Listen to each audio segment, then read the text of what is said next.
Cameron, great to talk to you. Good to be here. I think in an appropriate setting as well. This is my favorite place. This is a segment that we call Breakfast With.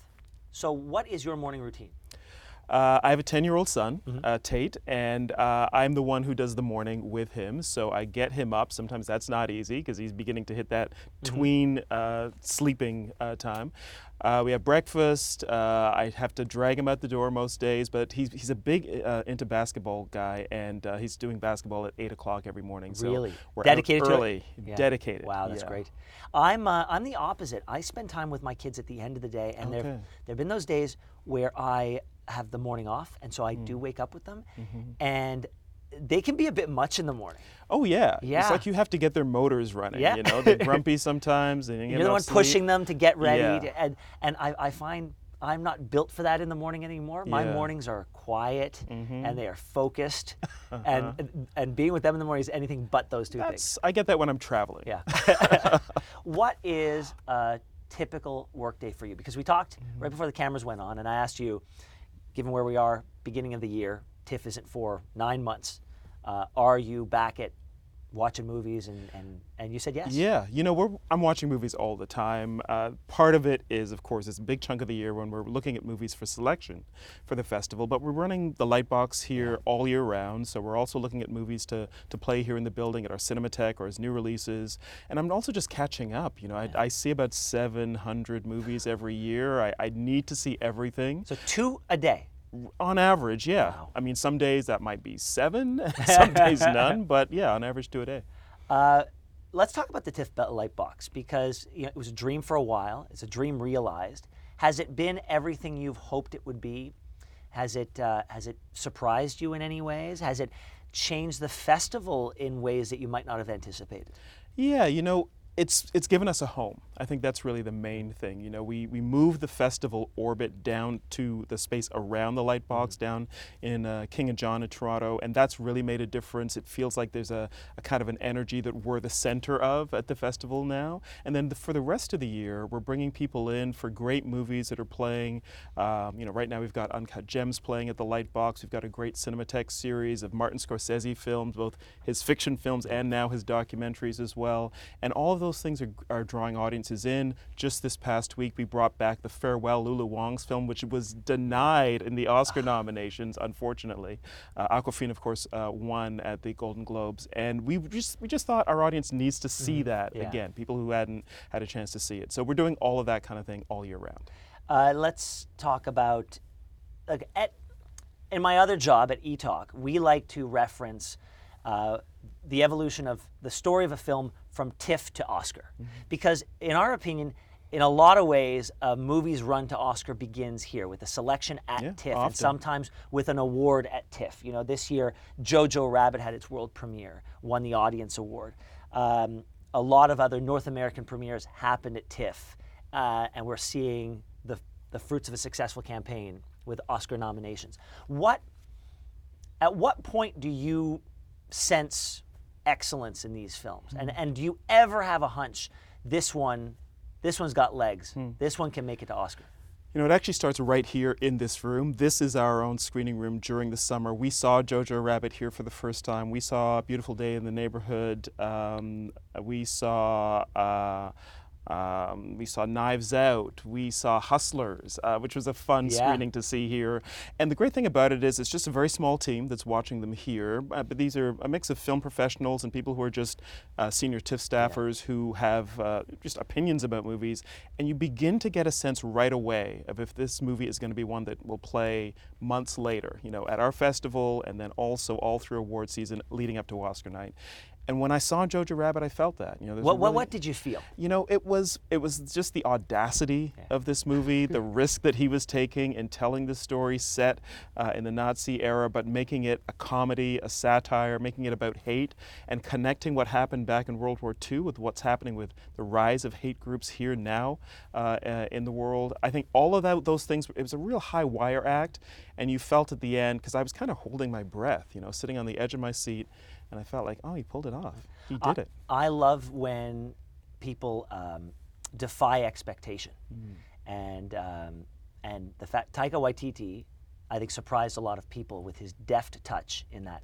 People know that Yes. he's very good at his comic timing is very good. He's got that New Zealand thing, but what he was able to accomplish with that, with the layer upon layer upon layer, I think surprised people in the best possible way.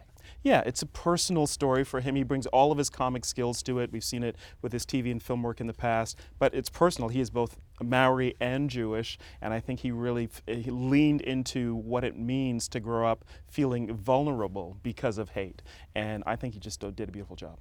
Can you point out a film that came to the festival and almost exclusively because it was here, because it had that seal of approval from TIFF, it blew up? You know, there are many in our history. We're 44 years old now. You could go all the way back to The Princess Bride, which came here as a kind of an oddball movie and became a classic. I mean, I watch that every year, just about. American Beauty, of course. Slumdog Millionaire is probably one of the more recent ones where that movie was very dicey because it was a Danny Boyle movie. We knew Danny Boyle, the director, but we didn't know any of the cast at that point. We didn't know Dev Patel. We didn't know Frida Pinto. They were unknowns, set in India. And it didn't look like it was going to get a theatrical release at all. Really? We played it. It did incredibly well, won our audience award, and then, of course, won Best Picture at the Oscars. I am used to seeing you on all the red carpets here in Toronto, but I sort of took a step back when I saw you on the red carpet at the Golden Globes. What were you doing at the Golden Globes? I was having the time of my life. How'd you get a ticket to the Golden Globes? You know, we have a new partnership with the Hollywood Foreign Press Association, which runs the Golden Globes, and we're doing some work developing talent. Some of the filmmakers that we work with in terms of emerging screenwriters and directors here through our studio program at TIFF, that's one of our year-round industry programs, they go on to go down to LA. In fact, Karen Chapman was down there at the Globes when I was there. She's a great young filmmaker who's just coming up. We'd worked with her. She's now working down there with them. And as part of that partnership, they said, well, why don't you come and see what the Globes are like? And it was amazing. Have you had any conversations with the membership? I know TIFF is a point of pride for so many people is that there are so many different types of people represented on the screen, so many different people from different walks of life, behind the camera, working in various roles within the festival, but also within the filmmaking process. It's a great model that I think a lot of people can be proud of. There's been a knock on the Hollywood Foreign Press that they are more concerned about throwing a great party and having big stars there than representing their audiences on the screen in those nominations. It doesn't matter if there are no black people nominated. It doesn't matter if there are no women in the director category. Have you had any of those conversations? I haven't talked with them directly about that, but this is the conversation we're all having right now, right? The entire film industry has been transformed, I think, over the past few years by just the rise in conversations about representation. What does it mean to watch movies and to talk about movies when entire segments of society are just absent or erased, right? We can't have that anymore. A lot of us grew up watching and loving movies where we didn't see ourselves or our own experiences reflected on screen, and now I think people are saying, you know what, I want to see a little bit more of me. And in fact, TV has helped that because TV got there first, and there have been so many shows that have been about very specific families or communities and have developed an audience that's very much from a particular part of society, and now we're seeing that in films as well. Did you see anything on that carpet during the show, at the after parties, that you said, you know what, I'm going to see if I can incorporate something like that at TIFF? You know, the Globes is very particular. I don't think we can ever get to the point where you're kind of rubbing shoulders with global movie stars in the restroom. Right? that happens at the Globes. But I think what we can do is celebrate film in the way that they do as a kind of a democratic art form, something that everybody loves. Everybody's got favorite movies. You feel that at the Globes. In a way, because they attract so much talent, it feels like the talent that's in the room are fans as well. You know, I saw Al Pacino go over and give a hug to a young filmmaker. I saw Bong Joon-ho, the director of Parasite, one of the top movies of the year, being celebrated by his peers there, you know. And so that sense that we're all in it because we love what movies can do, that's something the Globes does so well. Has TIFF ever had a misstep, a big PR misstep, or picking a movie that you thought was going to be received one way and might have been received entirely differently? You know, I'm sure we have. I can't think of specific examples right now. I mean, choose movies based on what we love and what we think our audience is going to respond to. We don't always get that right. One of the things we try to be really careful about is not just the movies we select, but where we place them.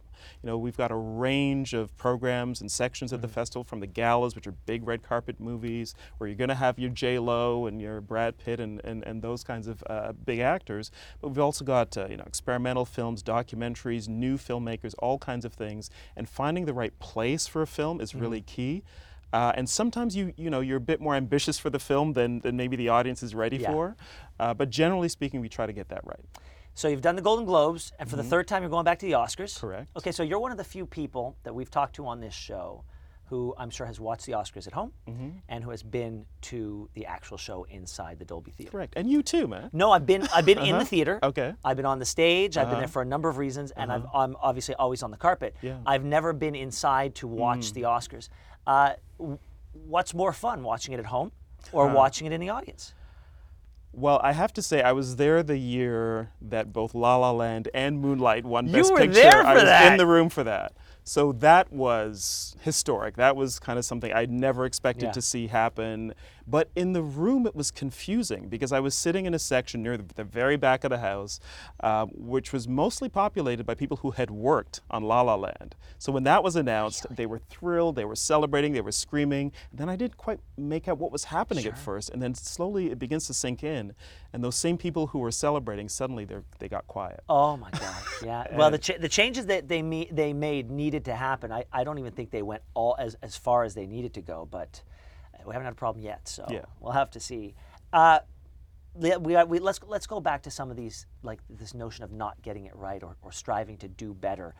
4 years ago with Oscars So White, the Academy vowed to do something about it. And I think a lot of people who are willing to keep an open mind knew that righting a ship that big is not an overnight thing. It takes changes in membership and changes of perception. It changes. People have to move up through the leadership in order to get to a place where you can finally look and say, all right, we've made the change that needs to happen. But then I think a lot of people were disappointed this year with lack of female representation in the director category, and then missing another, call it whiteout,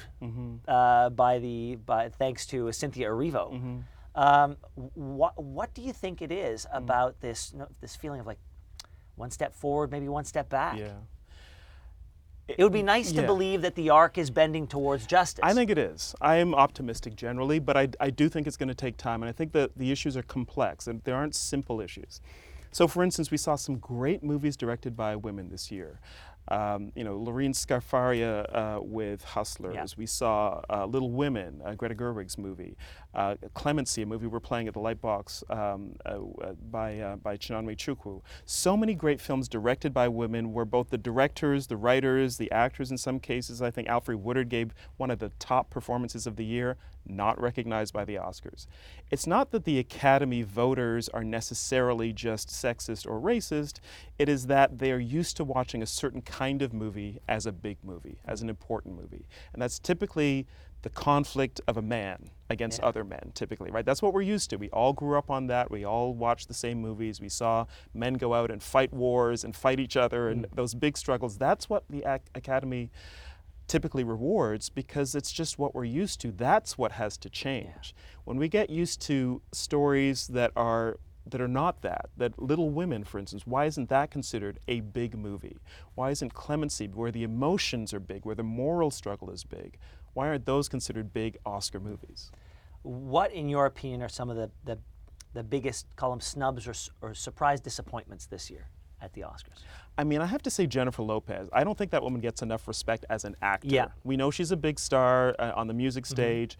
She makes some movies that are maybe not the top quality movies, but every now and then she will make something like Out of Sight. That to me is still peak Jennifer Lopez. She's fantastic at that movie. Not recognized by the awards bodies then, not recognized this year for Hustlers. I think also the fact that she's playing a stripper, an exotic dancer, is something that maybe some people aren't ready for. We watch men be criminals criminals and lowlifes and play all kinds of roles, Yeah. and we give them Oscars, but why not Jennifer Lopez? And there's nothing that, that's also, I think misreading what the job she's doing in that movie is. She scams people, which is terrible, but the work itself as a dancer, what is wrong with that? No, 100%. How many boxers have won?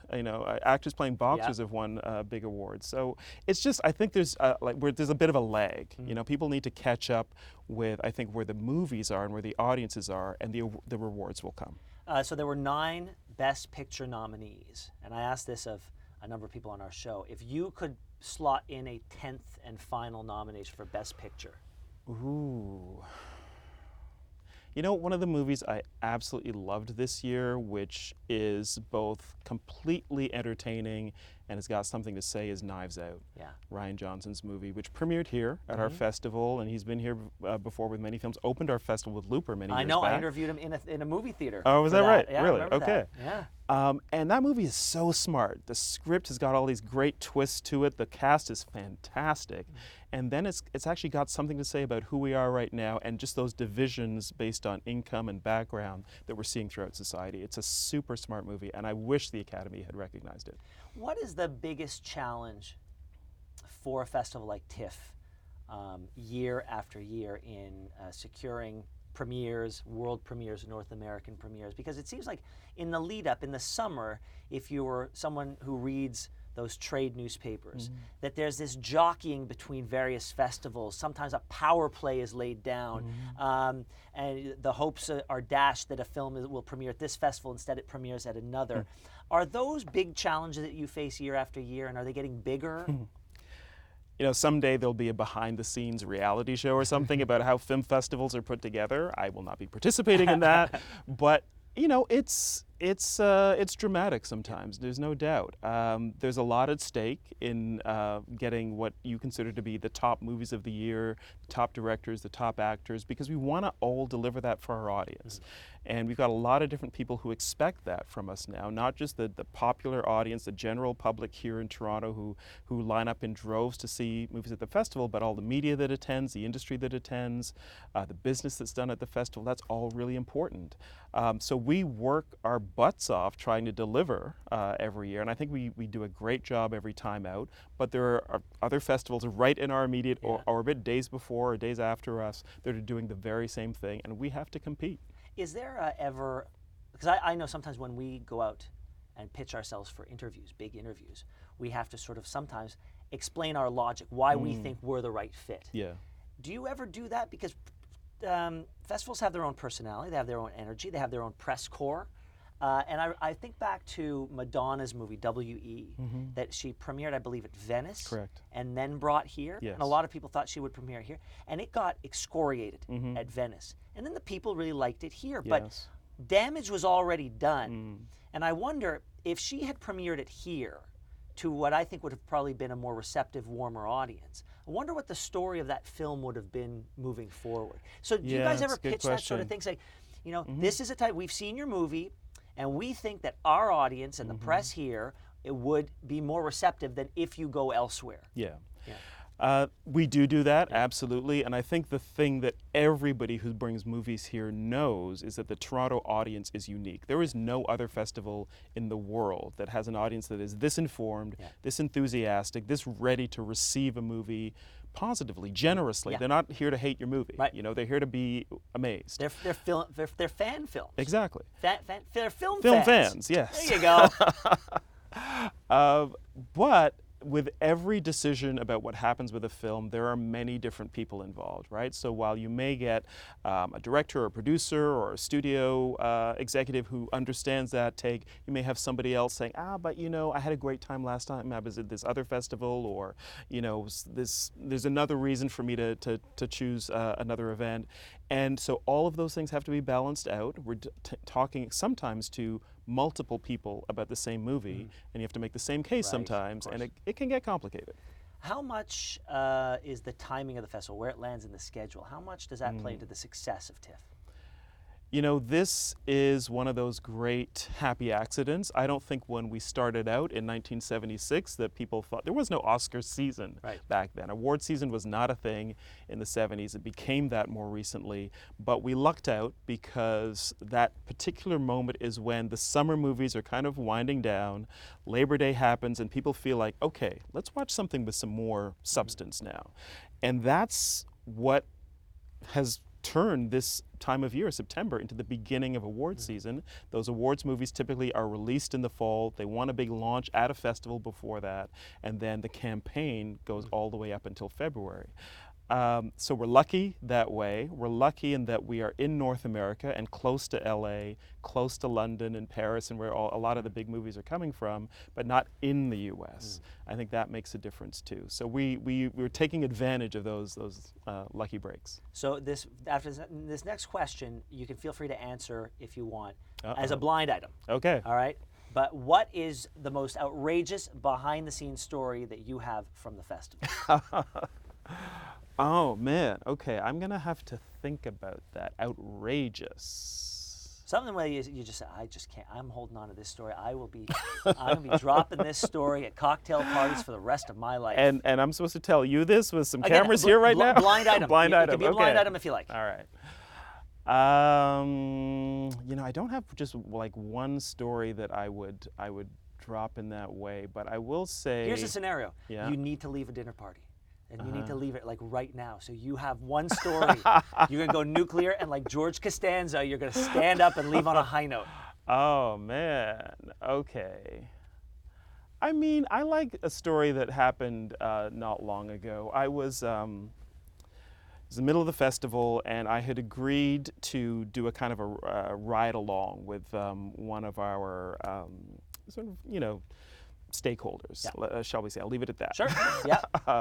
And they would just be able to ride along with me on one of the top nights of the festival, probably a Saturday night actually, where there was lots of different premieres and parties and events to go to. And we were driving from film intro to Q&A to reception, et cetera, and there was a certain moment where we walked into a party and Michael Fassbender was there. And this person happened to be a rather serious fan of Michael Fassbender, and so I was able to kind of, you know, sidle up to him at the bar. We hung out for a bit. I introduced this person to Michael Fassbender, and I said, okay, look, we got to go to the next event now. And they stayed. Would not, the ride-along was done. There we go. It was like, okay, I've hit the peak. Exactly. And sometimes people, no matter who they are or what walk of life they're, I mean, when you're a fan, you're just a fan. Everybody's got that person, right, that they're a fan of. So that was it. Has streaming changed any decision-making at TIFF? Yeah, it has actually. I mean, like everyone, I think, we're now watching movies in the movie theater and on streaming services as well. We're fortunate. Do you have Netflix on this? We can get anything on this screen, actually, which is kind of great. We have a partnership with Crave, and we've just announced a new initiative where we're going to be doing a kind of TIFF Selects collection on Crave, which is fantastic. I'm so glad. These are movies that would not be seen in Canada at all without this, which I'm really happy about, because often a lot of movies come to the festival. We show about 240, 250 movies every year. Only a fraction of those get distribution in Canada. The rest are never seen again, but they're good. So the TIFF Selects collection will allow us to actually get those movies to Crave subscribers across the country, which is great. We're also partnering on the industry side with Netflix and others as well. And we just feel like this is a part of the landscape now, right? We can't pretend it's not happening. People want to see movies. I'm glad they're watching more than ever, I think, between TV shows and movies. And let's just be where the audience is. Do you have an opinion on film as a communal big screen experience versus watching The Irishman on your phone? Sure. I saw a guy watch The Irishman on his phone. I was deeply disappointed, Yeah. I have to say. You know, we are lucky in that we were presenting The Irishman here at the TIFF Bell Lightbox, same with Marriage Story, so films that many people will see on streaming services we're able to show in a movie theater here. And I've had some of my most powerful emotional experiences with strangers in the dark in a movie theater. Because you feel something, and what you feel in a drama that's really moved you. I mean, I've watched Precious with an audience of hundreds and hundreds of people, and that's a movie that hits hard. you know, I've seen so many films where your own feeling is amplified because you know that other people are feeling that with you, and somehow it makes you feel connected to others in a way, and you don't get that when you're watching it on your phone or watching it at home in the same way, you know. So I still really feel like that's so valuable, and I hope we can keep doing it forever. I do like that the streaming services seem to have conceded that for it to be a movie, you have to have the traditional movie experience, and at the very least they're putting the movie out there in select cities for a certain amount of time on the big screen. Yeah. I think that shows respect to the world that they want to receive respect from. Yeah, and it doesn't have to be one or the other, right? I think it's great when you can see a movie with other people in a movie theater, but of course that's not going to be every time. I will say, at the festival last year, I was lucky enough to introduce Bong Joon-ho when we presented Parasite, and it was like a rock concert. When I introduced him and he came out on stage, it was like you were at, you know, the Stones or something. And you don't get that at home, you know, that excitement, that anticipation, that's just really ramped up when you're in a movie theater with others. Do you have a 5-year plan for TIFF? We do. We're actually in the middle of we're in year 3 of a 5-year plan, a strategic plan. It's all about audiences. It really is. That's the goal, just bring people together more often through TIFF. So you enjoy checking boxes? Absolutely. We got the spreadsheets. We talked off the top that you've got a 10-year-old son at home. When you have, you know, when you've checked all the boxes of things that need to be done, and he's done with basketball, and you're back at home, do you watch a movie together? We watch tons of movies together. So together. it's not just a work thing for you? No, I love it. And there is really nothing more pleasurable, you may find this as well, than introducing your child to a movie that you grew up on, you loved. I showed my son The Princess Bride. But it breaks my heart when they don't get it. Well, sometimes they're too young, I know, you know? It hurts so much when they don't get it or they decide they're just going to leave in the middle of the movie. I know. No, I don't allow that. I do not allow that. I'm sorry. No. And what I love is that, you know, if you get your kids at the right age, they can fall in love with old movies. Yeah. You know, you got to show them black and white movies, silent movies at the right age, and they don't see it as weird or something that is lacking anything. They love it. My son's now into Jimmy Stewart, you know, because he's seen about 7 Jimmy Stewart movies. Oh, that's great. Have you ever walked out of a movie? I have, yes. Would you say which I movie? can't say which movie, no. You say what genre? It's not even about the genre. I walk out of movies Tell me why you walk out. When I feel like I no longer need to subject myself to it. Like, okay, I see what they were going for here. Yeah. I got the gist. Thank you very much. Exactly. Then you go watch another one. Life is short. Black History Month is nearly upon us, and you're going to be the keynote speaker at an award and an awards recipient for the Ontario Black History Society. Yes, that's right. That's got to be. How do you feel about that? I'm honored. I'm humbled by it. The Ontario Black History Society and their former director, Rosemary Sadler, are responsible for Black History Month being something that's commemorated officially in Canada. And so it's a great honor to be speaking at that event. And any opportunity just to talk about the contributions of Black Canadians, which go back hundreds of years, is something that I really value. What is, in your opinion, the state or the health of Black Canadians participating in the film industry? You know, this is a little bit of a tangent, but I think it's important. On our $10 bills now, some of them, is Viola Desmond. Yes. And you know this story, right? Viola Desmond in 1946 went to watch a movie while her car was being repaired. She went to sit in a movie theater where she could see the film best because she had an eye problem. But the main seats on the main floor were not open to Black people at that time in Nova Scotia, and she was asked to sit up in the balcony. She refused, and she was arrested for that. And her act of defiance in a movie theater is really a big part of the civil rights movement in this country. I will always remember that when it comes to the contribution of Black Canadians. And now to see so many great Black filmmakers, I mentioned Karen Chapman earlier, Clement Virgo, Charles Officer, so many filmmakers who are telling stories from here that I think it shows us just how far we've come.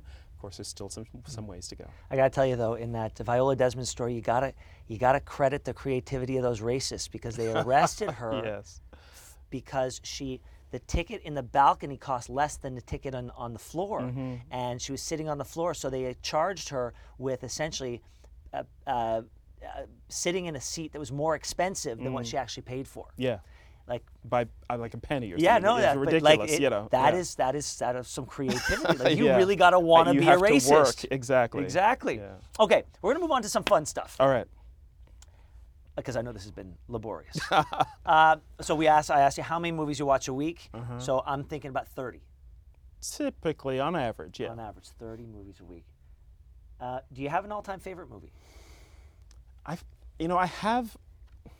No, I bet you've got. Well, this is my favorite movie when I'm feeling nostalgic, and this is my favorite German black and white film. Yeah. I through showing movies to my son again, I'm kind of falling in love with some of my favorites. I've shown Vertigo, which is a kind of complex, slightly twisted film from Alfred Hitchcock to my son, and I've actually watched it twice now, I think. That is one of my favorite movies, just for the form of the film. I mean, the story is a little bit disturbing, about a man who becomes obsessed with a woman, so obsessed that he goes to great lengths. But I love that film. I've been watching Scorsese films again, and some of them really pop out. Goodfellas is just a masterpiece. It is. But some of the early ones I as didn't well. like The Irishman. Interesting. Yeah. Okay. I did like The Irishman because I feel like it wraps up the story of the gangsters that he's been telling for years in a deeper, more profound way, because they're dying. Yeah, right? you do see the that it's not the glamour is gone by the end. Yeah. Yeah. And it's just they're living with regret. Yeah, I just don't know that I needed 2.5 hours that preceded it. Yeah, that movie really hit me, and I know it didn't work for everybody, but I really felt that sense of regret and loss, and looking back on your life and really coming to terms with the mistakes you've made. And I think he did that really well, and I think it needed that length for that reason, honestly. My favorite movie of all time is The Great Escape. Oh yeah. Yeah, I love That's that a good movie. one. I can watch if it pops up on TV. It's not the best movie ever made. It is not an accurate depiction of prisoner of war camps. Probably not. In any way, shape, or form. But there's something about, I don't know, there's something about the way those filmmakers at that point saw the world and wanted to translate it through film. I don't know if it's optimistic or optimism, but there's something that I'm chasing every time I see that movie. I think with a lot of our favorite movies, part of it is this is a world I would love to hang out in. Do you know what I mean? Even if only for a while. Is my second favorite. All right, there you go. Exactly. I don't know what it says about me that I like The Matrix as one of my favorite movies. I'd love to hang out in that world. Is that your guilty pleasure movie? I mean, I have no guilty pleasures. They're just pleasures. You know what I mean? I'm not guilty about watching any but what kind of would be a movies. movie someone would be surprised to learn that you really like? No judgment, just like people probably think I like this type of movie. People are sometimes surprised that I like Die Hard. Only the first Die Hard. Is it a Christmas movie? Of course. No debate. There's no debate. It's a Christmas movie. Okay. Is somebody arguing that? Everybody, Really? The internet is arguing all the time. No, it is absolutely a Christmas movie. Thank you very much. Yes. Do you watch TV? I am watching TV more now. Yeah. Yes. I don't watch nearly as much TV as many others, there's just so much these days. It's ridiculous. And it's not going anywhere. Yeah. It exists on these services, and it'll be there for as long as we subscribe. Yes. Unless they lose a license. But even that, you get 2 years warning on it. Yeah. So if you can't watch a series now, watch it in 2 years. That's true. I mean, I watch films, series that feel like films to me, like long films. I just finished Chernobyl, which really reminds me of so many films set and in Eastern Europe that you see over the years. It borrows a lot of that style, beautifully shot. Important story. The Crown is just kind of fun to watch because of the shenanigans the royal family gets up to sometimes. But I try to find things that feel like they've got that scale of a movie. You know everybody in the film industry. Do you have a movie in you that you want to have made? No, I took my shot at it years ago. No, it's not for me. I tried to do something that was personal. I shot a film down in Brazil many years ago, and I got that out of my system. I really enjoyed doing it.